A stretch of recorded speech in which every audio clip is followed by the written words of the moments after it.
a society can be neurotic.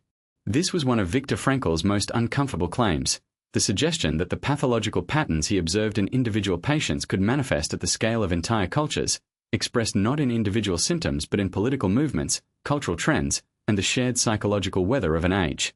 He identified what he called the 4 symptoms of collective neurosis, and in reading them today, it is difficult not to feel that he was writing a description of the present. The first symptom is what Frankl called the provisional attitude, the mass refusal to commit to the future, to plan, to invest in anything that requires a long-term orientation. At the individual level, this manifests as the inability to commit to relationships, careers, or values. At the collective level, it shows up as political short-termism, the collapse of institutions that require trust built over time, and the cultural preference for immediate gratification over deferred meaning.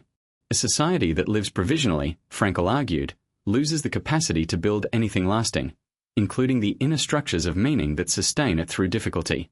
The second symptom is fatalistic thinking, the belief that the individual is powerless in the face of larger forces, that history, economics, biology, or social structures determine everything, and that personal agency is an illusion.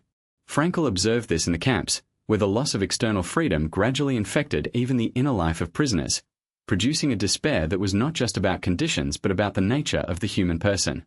But he also observed it in post-war European culture, where existentialist nihilism was fashionable, and in American consumer culture, where the language of determinism, biological, economic, psychological, was increasingly used to explain and excuse every dimension of human behavior. Fatalism is, for Frankl, not merely philosophically incorrect. It is existentially dangerous. The person who believes their choices do not ultimately matter has already made a choice, and it is the most self-defeating choice available. The society that internalizes fatalism becomes incapable of the kind of collective moral agency that civilization requires. It produces populations that are sophisticated in their analysis of why things cannot be changed and paralyzed in their capacity to change them. The third symptom is what Frankl called collective thinking, the surrender of individual judgment to group identity, the substitution of the tribe's worldview for the person's own moral reasoning. He had watched this mechanism at work in the ideological movements of the 20th century, where intelligent, educated people had submerged their individual consciences in the collective will of a party or movement, and where the result had been catastrophe on a historical scale.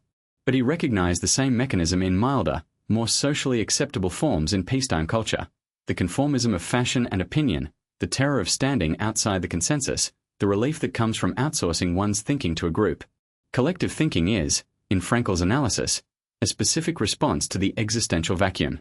The person who has not found their own meaning is vulnerable to being supplied a meaning by someone else, a charismatic leader, a political ideology, a religious movement, a cultural tribe.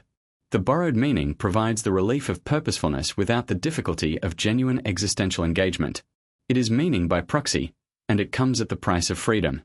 The fourth symptom is fanaticism, the aggressive assertion of the group's meaning against all others, the willingness to destroy in the service of an ideology. Fanaticism, Frankl argued, is not excess faith. It is a defense against doubt. The fanatic is not too certain. They are terrified of uncertainty, and their violence against competing worldviews is the acting out of that terror. The person who has found genuine meaning does not need to eliminate every alternative meaning. The person who has not found it, but has borrowed it from a collective, experiences every challenge to that meaning as an existential threat. Look at any of these 4 symptoms: provisional living, fatalism, collective thinking, fanaticism, and you will find them not merely surviving but thriving in the contemporary world. The algorithms that amplify outrage and tribalism are existential vacuum machines. The political polarization that makes nuance impossible is collective neurosis in action. The epidemic of commitment phobia in relationships and careers is provisional existence normalized.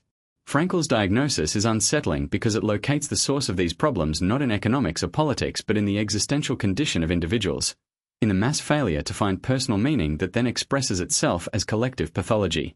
The cure, he believed, was not political but personal. The one thing that could reduce collective neurosis was an increase in the number of individuals who had genuinely confronted the question of their own meaning and answered it honestly. The collective neurosis Frankl diagnosed is not curable by political means. No election, no policy, no movement can supply the personal meaning that the existential vacuum demands. But individual cures aggregate into cultural ones. The society that is home to more people who have genuinely answered the existential question, who live from the inside out rather than the outside in, who have found a purpose that does not depend on borrowed identity, will be more resistant to the mass pathologies of fanaticism, fatalism, and conformism. Frankl's prescription was not utopian. It was personal. Each person, working on their own meaning, contributes to the only kind of social health that is ultimately durable. The political problems of the age have an existential root, and existential roots require existential medicine. Subscribe to the Psychology of Viktor Frankl to explore more of his timeless ideas.